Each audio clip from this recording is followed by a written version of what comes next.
This is my first time ever driving a Chiron. Oh, it's so smooth. It's scary as well at the same time.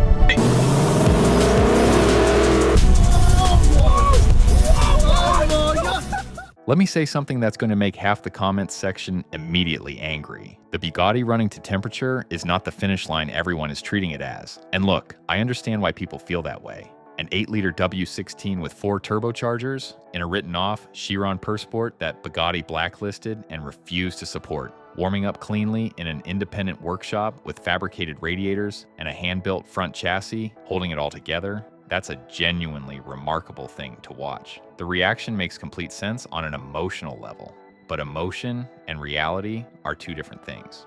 And right now, the conversation around this rebuild is so caught up in the feeling of this milestone that nobody really wants to sit with what's actually still unresolved. The car running is not the same as the car being saved, and the gap between those two things is a lot wider than the comment section is currently willing to admit. So that's what this video is about, because the full story here is a lot more complicated and honestly a lot more interesting than just Matt proved Bugatti wrong. Let's start with the thing that's been quietly sitting in the background of this entire rebuild and finally exploded into the conversation this episode, the airbag situation. But these airbags are actually from an Audi A3. For sure, it's not the same airbag inside. Now, if you remember, Mate Rimac, and for anyone who needs the context, this is the CEO of Rimac Automobili, which is now the parent company of Bugatti. Rimac made a specific point early on about why he didn't think this rebuild should be happening outside factory conditions. And people kind of reduced that argument down to Bugatti thinks their parts are special and irreplaceable. But that wasn't actually what he said. What he said was more specific and more uncomfortable than that, which is that safety systems aren't just about the individual components. They're about how every component behaves inside that exact car, tested together, calibrated together as a complete system. That's a harder argument to dismiss. And this episode basically turned it into the central question of the whole rebuild. Because here's what happened. Matt pulls out the passenger airbag from the Chiron. On the back of it, he starts finding markings, Volkswagen Group markings. Then he traces the part number, and it comes back to, and I want to make sure I say this correctly so nobody can say I'm exaggerating, a standard Audi A3 airbag. Clearly marked on the back, Volkswagen and Audi, basically. Now, what Matty Rimac said is that he thinks it's very unlikely that this is actually from an Audi A3, despite the part number 8VO880204H. Now stop for a second and actually think about what that means. One of 60 Bugatti Chiron Pur Sports ever built. A car that cost well over £3 million, a car that Bugatti engineered around the most extreme performance specifications road legal cars are allowed to have. And the passenger airbag traces back to the same parts catalog as a family hatchback you can buy for £25,000. Matt's logic was straightforward. Bugatti is part of the Volkswagen Group. So if a compatible part already exists within the group, why would they develop something completely new from scratch? He ordered the Audi airbag, put it next to the Bugatti one, said they were identical, and when he went to fit it into the dashboard, it went straight in. Same part number, same shape, same back panel, and to a large chunk of the audience, that was basically the end of the argument. But here's where I have a genuine problem with that reaction. Because fitting and working are completely different things.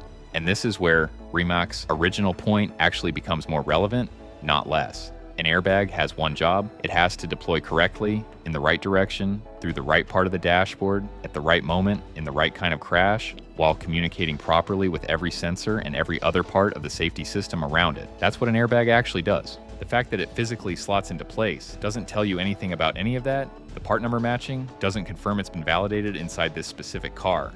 And the uncomfortable reality is that Matt cannot test that without crashing the car, which is obviously not happening. So what there actually is here is an airbag that appears correct, fits correctly, and looks correct, with a Mate Rimac argument that remains technically unanswered. Now, I'm not saying Matt is wrong to use it, but I think the people treating this as a gotcha moment need to sit with the fact that finding the part is different from certifying the part. That difference is exactly the kind of thing this rebuild is going to carry around with it permanently. While all of that was happening, the interior of this car was going through something that I think actually tells you more about where this project stands than any individual repair does. The airbag deployment tore through the dashboard and steering wheel in the crash. You can't just clean that up. The whole thing had to be properly rebuilt. So Matt sends it to E3 Customs, and what comes back is genuinely not what went in. Before the crash, this Chiron had black leather, black Alcantara, and bronze detailing. What comes back from E3 is purple, white, patterned leather, custom stitching throughout. It's loud. It's completely different. And I think some people are going to look at that and say it's disrespectful to the original car. But here's my actual take on it. And I know this is going to sound strange. I think the custom interior is the most honest thing this rebuild has done. Because this Bugatti is never going to be a standard Chiron Pur Sport again. Not legally, not publicly, not in any version of reality where this rebuild has been documented in this much detail for this many people to watch. It's always going to carry the crash. It's always going to carry the salvage title. It's always going to be the car that Bugatti refused to support and that Matt Armstrong rebuilt in an independent workshop anyway. There's no version of this car where it quietly goes back to being what it was. So the custom interior almost feels like the car accepting that, leaning into the new identity, rather than pretending the old one still exists. But here's the detail in that interior work that most people are completely glossing over, and it matters more than the color scheme. The dashboard leather has to have hidden weakening points built into it, specifically engineered weak spots in exactly the right place, so that if that passenger airbag ever deploys, it has a predetermined path to break through the material. They used a laser to recreate those points, which made it invisible from outside but functional underneath. Think about what that actually means. They had to correctly engineer something that is specifically designed to never be seen in a car where the airbag sitting directly behind it may or may not be properly calibrated for that exact vehicle, and the only way of knowing whether any of it worked correctly is in the worst possible situation. That one detail is basically this entire rebuild in miniature, incredibly careful, genuinely skilled, and permanently impossible to fully verify. Then there's Bob. And I want to spend some real time on Bob because I think the way the audience is talking about him is missing something important. Bob has, at this point in the build, become the single most critical person in this entire project. The engine mount work was impressive enough on its own, but now he's dealing with the front chassis, which is a completely different category of problem. The crash damaged the front structure, Bugatti still isn't sending parts. And so Bob has to repair and recreate sections of the front end of a Chiron Pur Sport entirely by hand, from scratch, in an independent workshop. And what's genuinely fascinating about watching him do it is how calm he is.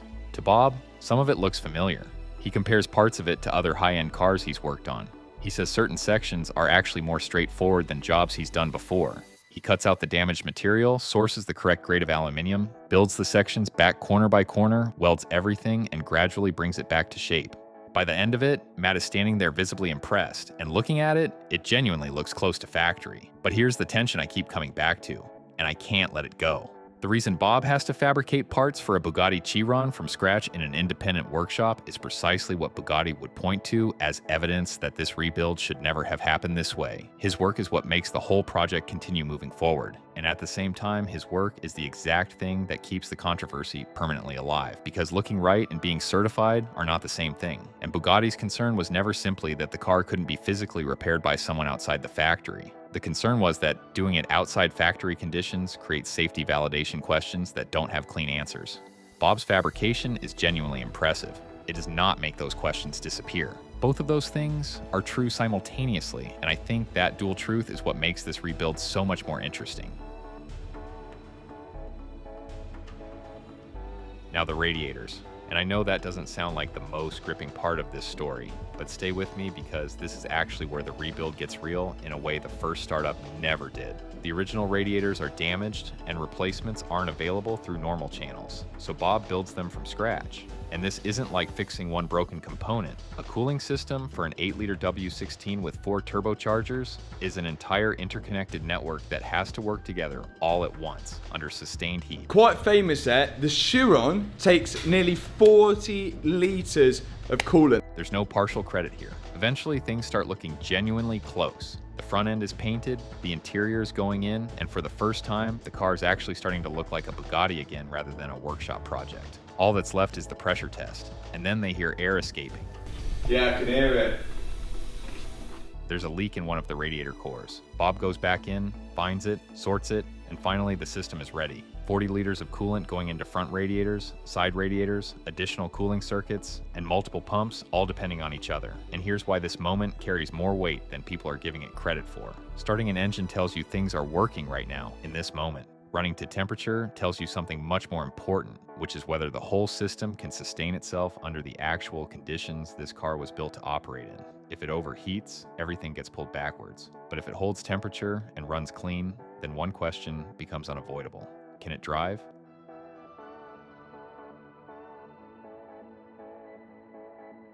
The first drive isn't a finish line, and the people following this closely already sense that.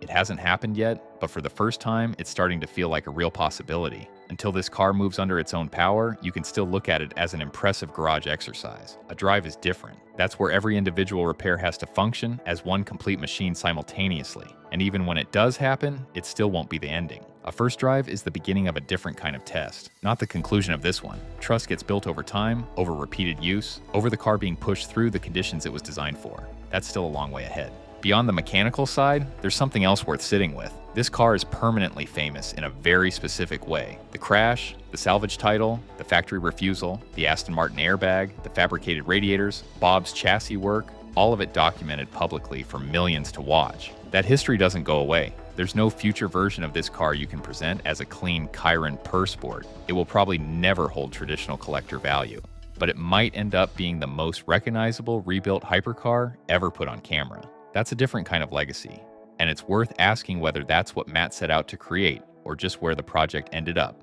Matt's supporters have real ammunition. The car started, ran to temperature, and a first drive looks like when, not if. The people who called this impossible outside factory conditions have to reckon with that. But the skeptics haven't lost the argument. The safety systems are unverified in the only way that matters. The chassis is repaired, not certified. The airbag fits, but hasn't been validated in this specific car. And a first drive still won't put it under the load that reveals whether everything truly holds. Both sides still have something to stand on. That's what makes this one of the most interesting automotive stories in years. Not a clean win, not a clean loss, just a complicated, controversial project that keeps moving forward without ever resolving the questions it started with. That tension is exactly why we keep watching. Tuna No Crust, signing off.